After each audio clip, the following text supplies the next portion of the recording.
தற்போதைய அண்மை செய்தியாக சென்னை விமான நிலையத்தில் முதியவர் மயக்கமடைந்து விழுந்ததாக அண்மை செய்தியாக பார்த்துக் கொண்டிருக்கிறோம்.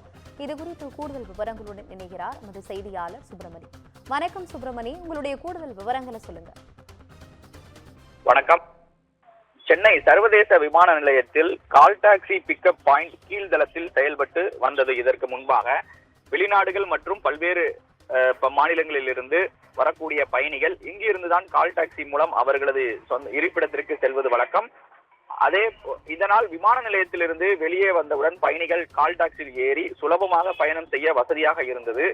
ஆனால் தற்போது அது இடமாற்றப்பட்டதால் பெரும் சிக்கல் ஏற்பட்டிருப்பதாக கால் டாக்ஸி ஓட்டுநர்கள் குற்றச்சாட்டை முன்வைத்திருக்கிறார்கள். அதாவது வெளிநாட்டிலிருந்து வரக்கூடிய பயணிகள் நேரடியாக அங்கிருந்து கால் டாக்ஸிகளை ஏறுவதற்கான வசதிகள் செய்யப்படவில்லை. அது இடம் மாற்றப்பட்டிருக்கிறது. அதாவது 3வது தளத்தில் கால் டாக்ஸி பிக்கப் பாயிண்ட் அமைக்கப்பட்டிருப்பதால் பயணிகள் பெரும் சிரமத்திற்கு ஆளாகி இருக்கிறார்கள்.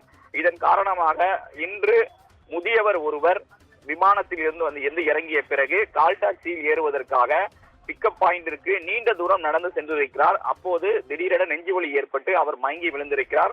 அங்கிருந்த கால் டாக்ஸி ஓட்டுநர்கள் அவரை உடலுதவி சிகிச்சை அளித்து ஆம்புலன்ஸ் மூலமாக தனியார் மருத்துவமனைக்கு அனுப்பி வைத்திருக்கிறார்கள்.